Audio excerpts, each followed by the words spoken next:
podcast brought to you by Tiger Wheel and Tyre.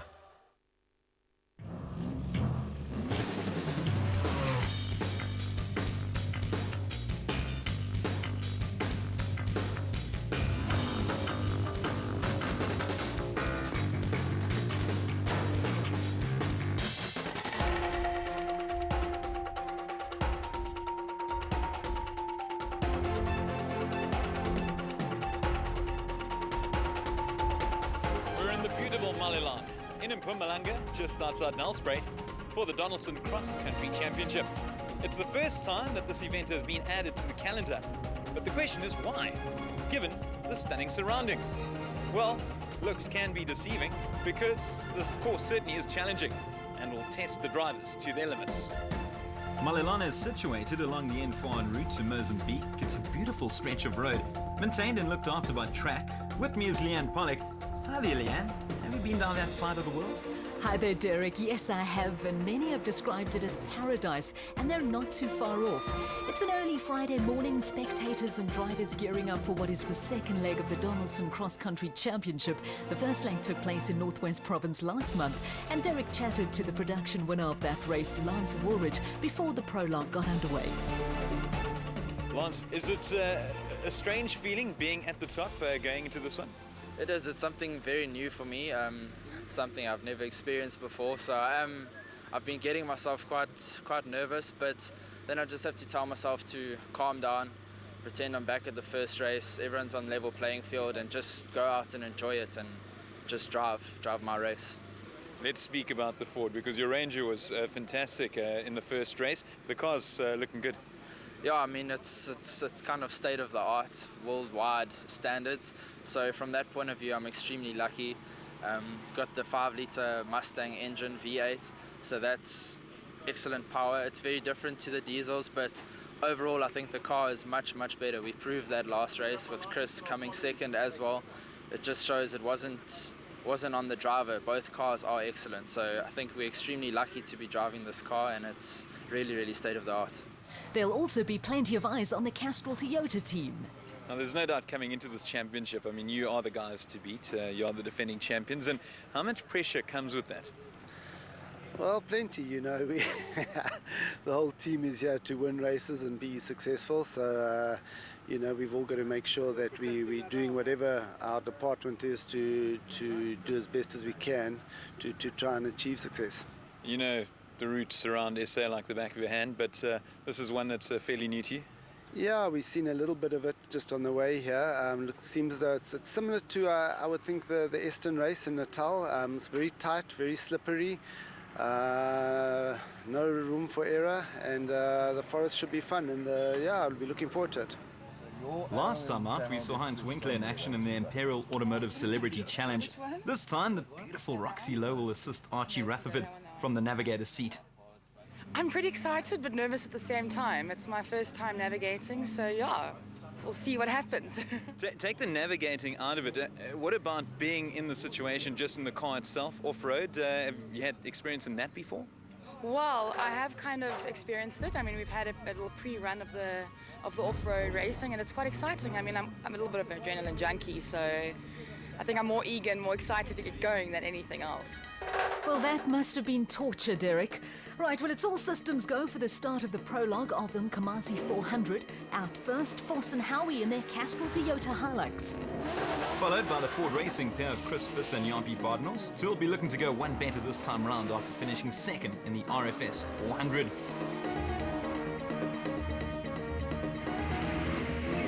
The RFS BMW pair of Christian de Bloy and Henk Janse van Vieren will certainly want to improve from their last outing, where they were in contention before breaking the suspension kilometers from the end. And that left turn just too tight for them, forcing them to stall. Yes, this terrain proving to be tricky, and in stark contrast to what they encountered last month. We're back with Visser and Bardenholz, and they look to be held up somewhat behind Foss and Howie.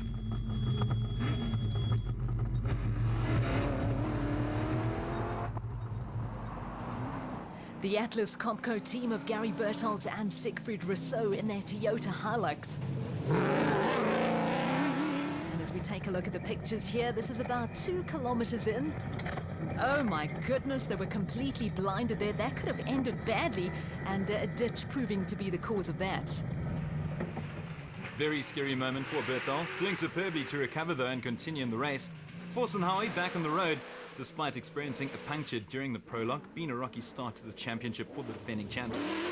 The Regent Racing team of Michael Whitehouse and Matthew Carlson, and looking good in their Nissan Navara, only the second time out in their new car.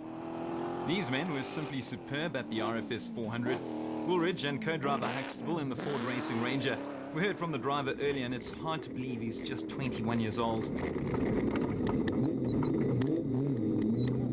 Oh, and we have a mistake there from the championship leaders. Wrong slotting at the turn and going right instead of left, but it doesn't appear to be any major harm done.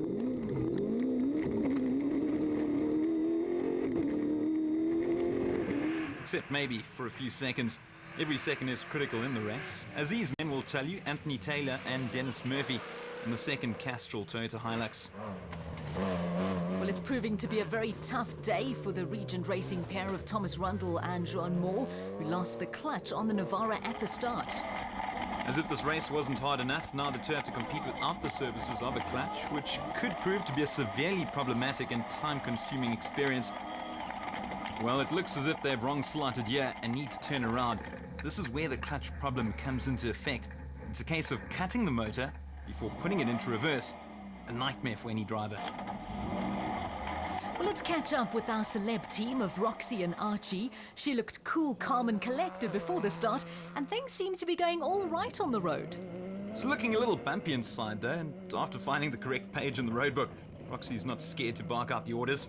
Well, there certainly are plenty of spectators out on the route. Here they're cheering on the Atlas Copco team of Johan van Staden and Mike Lawrenson. The leading team in the E-Class, Dirk Patter and Chris Claessens. I caught up with Dirk before the race, and despite his success, the guy's extremely humble.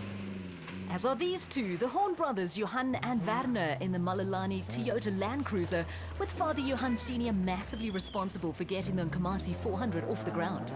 A great Friday for Deploy and Van Vuren, finishing fastest in their RFS BMW, almost 2 minutes ahead of Visser and Badenhorst in the Ford Racing Ranger, while Berthold and Rousseau in their Atlas Copco Toyota Hilux finished third despite their major scare.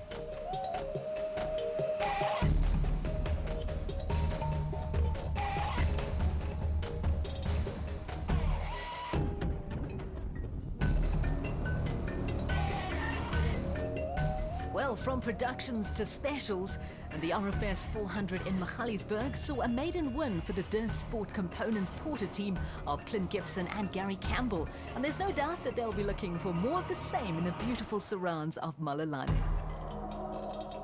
It's been a great start to the year. We just need to keep the momentum, keep our heads, and if we can bring it home on the podium every race, yeah, we have a good chance. We're very excited. We're optimistic that we're going to do well this year. The last 2 years have been a long road, obviously preparing the car and getting to the standard that we want. We feel we're there now.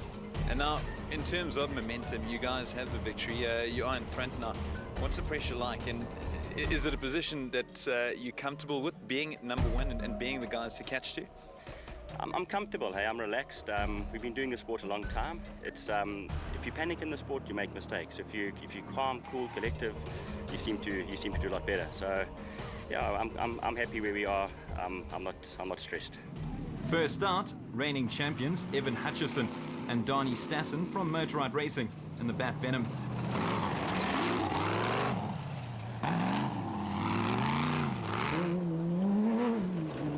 Colin Matthews and Alan Smith in the Century Racing CR3 experiencing brake problems from the start, but it doesn't look to be affecting their race too much.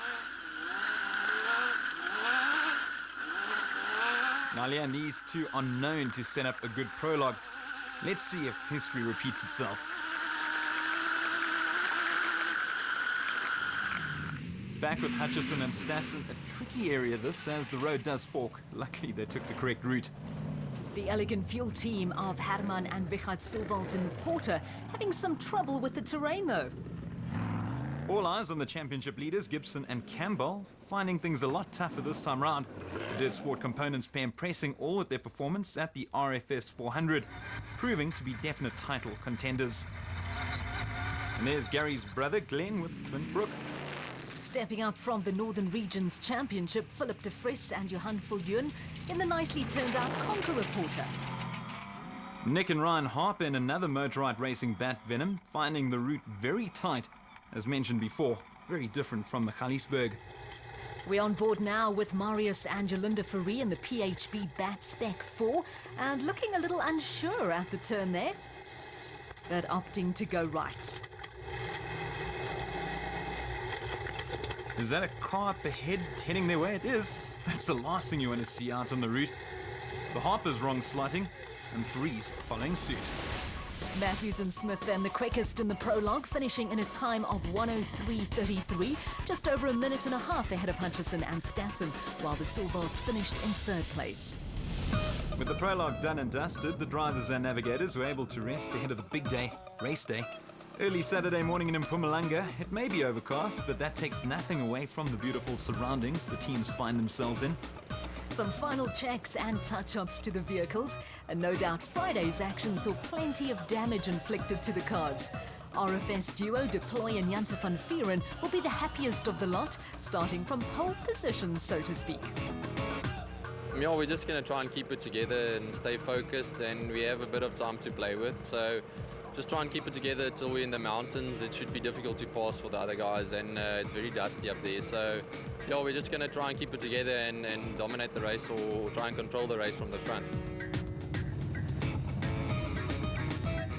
Strong words from Deploy, wanting to dominate the race in the production vehicle category. I wonder if Colin Matthews feels the same after finishing on top in the Specials prologue. We worked really hard to get to a race, and it's like a childhood dream come true, you know, before a race. It's really exciting. The pressure's on. It's going to be lots of fun.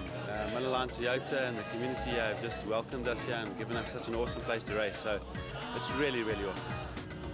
An aerial shot of the fantastic start-finish at the Riverview Preparatory School outside of Malelane, and thousands in attendance for the start of the first loop of the Nkomazi 400.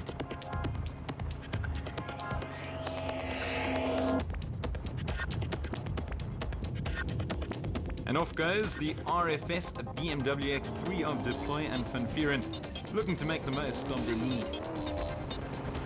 They're closely followed by the Century Racing CR3 of Matthews and Smith, and it looks like they're finding the start a little on the slippery side.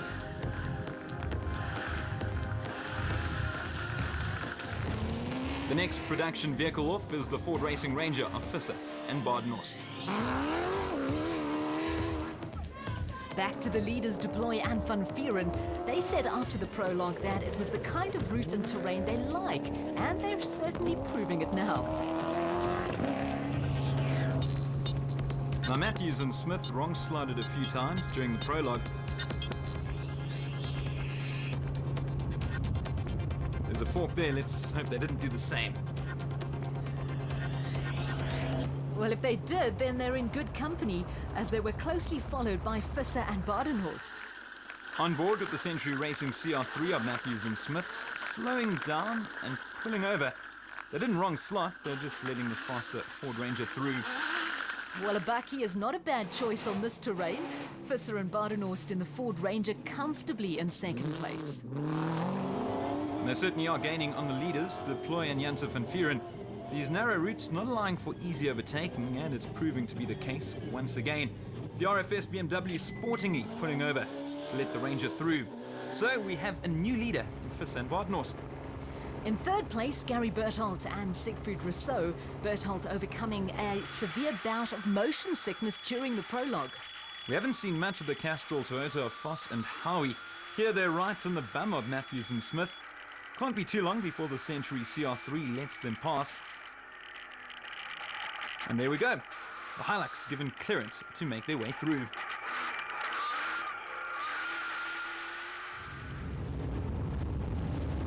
Well, the two are rocketing along the route. Foss did say before that overtaking would be tricky. Specials being caught up by the production vehicle seems to be the overriding theme. And here we have Hutchison and Stassen, closely followed by the Castrol Toyota Hilux of Taylor and Murphy. The conditions from inside looking very tough for the Castrol Toyota pair. Visibility very poor and made even poorer now after the windscreen took a blow. Doesn't look pretty at all. We're just in time to find the Regent Racing Nissan Navara of Whitehouse and Carlson having trouble. Wrong slotting and having to turn around, taking out some sugarcane in the process. Luckily their detour wasn't too severe, only a couple of meters. But close on their heels, Woolridge and Huxtable in the Ford Ranger, not making the same mistake. Campbell and Gibson described the prologue as being very busy, and it's certainly proven to be the case so far. They also said dusty, and again they were right on the money, the Silvolts and the Elegant Fuel Porter finding that out at the turn. With their clutch issues a thing of the past, Rundle and Moore in the Regent Racing Navara are back on track. They're behind the Motorite Bat Venom of Hutchison and Stassen, but the way things have been going so far, I can't imagine it will be too long until they pass the pair. Too true, the Regent Racing Navara catching up very quickly here.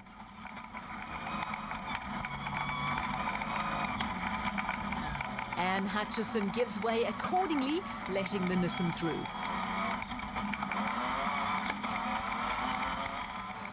The Atlas Copco pair of Van Staden and Lawrenson in the Toyota Hilux, they said the prologue was simply excellent. Back with Varese in the PHB Bat Spec 4, and hopefully no more wrong turns for them. The LA Sports BMW of Henny de Klerk and Johan Smallberger making its first appearance of the season. After 60 kilometers, Visser and Badenhorst in the Ford Ranger in front, followed by Deploy and Van Vieren in the RFS BMW, with the Atlas Copco Hilux of Berthold and Rousseau in third spot. In the specials, Matthews and Smith first in their Century Racing CR3, followed by Gibson and Campbell in their Dirt Sport Components Porter. Appearing through the dust, a pair of Silvolts, the Elegant Fuel Bat Venom of Quinton and Cully.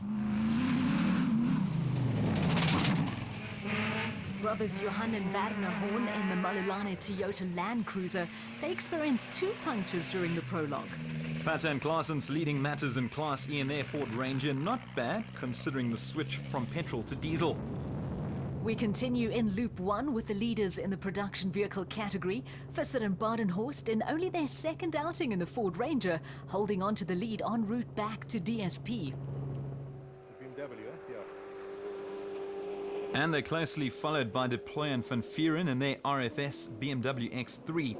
They'll certainly be wanting to reach the finish line this time round. On board with them now, and once again, visibility almost non-existent. Massive problems here, and it looks as if they've rolled. The race definitely over for them. Let's see if they're okay. All right, then. Yeah. Terrible result for them once again, but at least they're okay. Back on the road here, and it means that Berthold and Rousseau will take over second place in the Atlas Copco Toyota Hilux. The last time we were on board with them, they managed to recover well after hitting a huge ditch, and let's hope history doesn't repeat itself. Plain sailing from them. In third place now, Foss and Howie from Team Castrol Toyota. They ended 10th at the RFS 400, but they're looking good for a much better finish this time round. Beautiful sights there as the pair race through the sugarcane, and all the teams have described the course as being extremely narrow, and that puts it into perspective.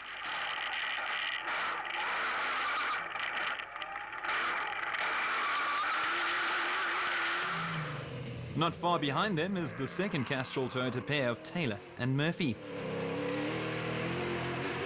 Despite the severely damaged windshield, the Hilux is motoring, and here they're overtaking the Regent Racing pair of Whitehouse and Carlson. Whitehouse described the route as being very difficult for drivers, and his words are certainly ringing true there. Here we have the leaders in the special vehicle category, Matthews and Smith from Century Racing, entertaining some of the many spectators in attendance on the Nkomazi 400. On board with the two now, and it looks as if they're struggling somewhat. They certainly have picked up a problem, going straight into the grass, sending spectators scurrying. The result, a puncture. And that's allowed Gibson and Campbell in their Dirt Sport Components Porter to take the lead. Father and son Hammond and Vickard Silvolt in the Elegant Fuel Porter holding on to third place. Back to the productions, and it's Rundle and Moore just inside the top 10. Helicopter footage giving us the perfect view of the motorite racing Bat Venom of Hutchison and Stassen, who appear to be having problems and giving up 2 places in the process. Van Staden and Lawrenson looking good in their Atlas Copco Toyota Hilux. The Farees PHB Bat Spec 4 absolutely caked in dirt. Well, a far cleaner, elegant fuel Bat Venom close behind them, driven by Quinton and Kali Sulvold. Dirk Patter still leading the Class E race despite his left door looking anything but good. Jason Venter and Vincent van Alleman in their Trisim Racing Toyota Hilux, the new leaders in Class D after the horns in the Malulana Toyota Land Cruiser were forced to retire because of a broken clutch. Now they started in second place, but the Ford Racing pair of Visser and Badenhorst arrive at the DSP in first place in the production vehicle category. And they're followed by Berthold and Rousseau in the Atlas Copco Toyota Hilux. We caught up with some of the leaders. It's nice to be in front, and it's a nice route. The second section in the mountains are quite dangerous and high, but fortunately this man can keep the car on the road. What's it like out there? Yeah, it's very tight, very treacherous. You really have to watch exactly where you're going. It's not going to be a cut and dried case out there. Unfortunately, Christian just rolled it, so we're second in. We're a little bit behind the Ford, and I'm sure that from a Atlas Copco Hilux point of view, we're doing well. Duncan's behind us. I think we've got about 1.5 minutes on him, so we opened a nice gap. Should be a good race. Not too bad at the moment. Up in the forest there's a bit of mist. It's quite damp. I think it's even raining up there. So it's very slippery, very tricky. Can't make a mistake. But as soon as you got to a lower sort of level, the mist cleared and visibility was a bit better, but no problem so far. Confirmation of the order after Loop 1. Visser and Badenhorst just under 2.5 minutes ahead of Berthold and Rousseau, while Force and Howie are in third place. In the specials, Gibson and Campbell reaching the DSP first. Yeah, a lot wetter than everyone anticipated. We capitalised on the forest, obviously, because we didn't have dust, so we managed to catch Herman, and I think Evan might have had a problem, and we managed to get past Ev. But yeah, we're just trying to maintain and just keep it neat and tidy, because it's treacherous out there, especially up in the mountains. It's going like a really lovely race. We got a puncture just before we came in, so we lost overall lead, but hopefully we'll get it back now in the second loop. So one more loop to go. Matthews and Smith just 45 seconds behind Gibson and Campbell, while the Sulvolds, Herman and Wichard are third. Loop 2 underway, Ford Racing's Visser and Badenhorst leading from the front, although the driver is extremely wary of the mountainous section during the second loop. Well, you saw how pleased Gary Berthold was earlier, and so he should be. The Atlas Copco team doing themselves very proud in second place. Castrol Toyota's defending champs Foss and Howie making light work of the terrain, much to the appreciation of the crowd. They're in third. And they're closely followed by Castrol Toyota teammates Taylor and Murphy. Great performance so far from Matthews and Smith in the Century Racing CR3. They quickly closed the 45-second gap and have regained the lead. Father and son Herman and Wichard having moved up to third in the Elegant Fuel Porter, having to deal with the very wet conditions, and it can't be too much fun in a special. In contrast, I promise you it's a lot of fun for those watching, a new experience over there in Malulane. Another Atlas Copco Toyota Hilux, Van Staden and Lawrenson, hoping to replicate the efforts of Berthold and Rousseau, handling the terrain with confidence. A hard-chasing Quinton and Kali Sulvold, who spoke glowingly of the route during the DSP. Gibson and Campbell surrendered their lead due to a puncture some 20 k's into Loop 2 to Matthews and Smith. A spectacular view of the motorite racing Bat Venom of Nick and Ryan Harper, delighting the crowd. Johan Berger and Malcolm Koch in the Koch & Sons Toyota Hilux had a superb run in the first loop, gaining plenty of places. They'll be looking for more now. Hutchison and Stassen in the motorite Bat Venom, they've had a difficult time of things after their gear selector spring broke earlier.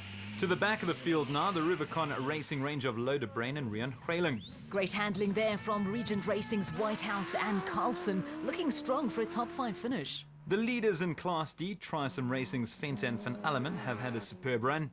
And not a bad performance from the Imperial Automotive Celeb team of Rutherford and Lowe. A top 10 finish looks on the cards. While Pata and Claasen's enthusiastically being cheered on by spectators are well clear in Class E in their Ford Ranger. Speaking of Fords, all eyes on the finish from Ford Racing to welcome home the winners in the production vehicles and the team's second win on the trot, but different drivers this time, Visser and Paardenhorst. A superb performance from the two, going one better from where they finished last month. So celebrations all round from drivers and the fans, but Visser taking none of the accolades, instead showering praise on his co-driver. I just want to thank Jaapie. First of all, yes, he kept us on the road the whole day, and we had no problems, no mistakes, nothing. And then the team, yes, if you compare the car to the previous event, yes, this is a new car. Yeah, it's an unbelievable car that we drove today. So a fantastic win for the Ford Racing pair, finishing ahead of Gary Berthold and Siegfried Rousseau from Atlas Copco, while defending champions Voss and Howie and the Castrol Toyota Hilux finished in third. The Imperial Automotive Celeb team and the Nissan Navara finishing in 10th place. How did Roxy find it? Well, apparently I was really calm and I handled it well, but obviously it's a new track, so it was pretty tight. And the driver that was driving with me told me that it was one of the tightest and one of the roughest tracks that he'd ever ridden. So yeah, it was quite a challenge, and we definitely got airborne a few times, which was also exciting.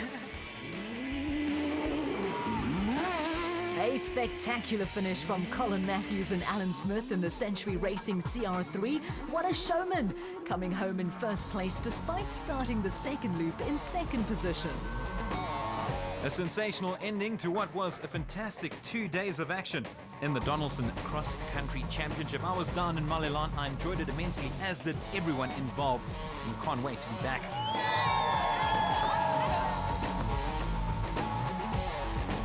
It's not a result we needed, it's a result we always want, and that's what we push for every single race. We're really happy. We're really happy. Alan did a fantastic job. Our crew did a fantastic job. And the car ran really well, and luckily to bring it home first. Matthews and Smith take the checkered flag, while the elegant fuel outfit of Hammond and Richard Silvold grabs second spot, with cousin and brother Quinton and Cully rounding off the podium in third. That wraps it up for the Nkomazi 400. Next week we go behind the scenes at the Donaldson Cross Country Championship. The Donaldson Cross Country Championship, brought to you by Donaldson Filtration Systems, a market leader in filtration solutions.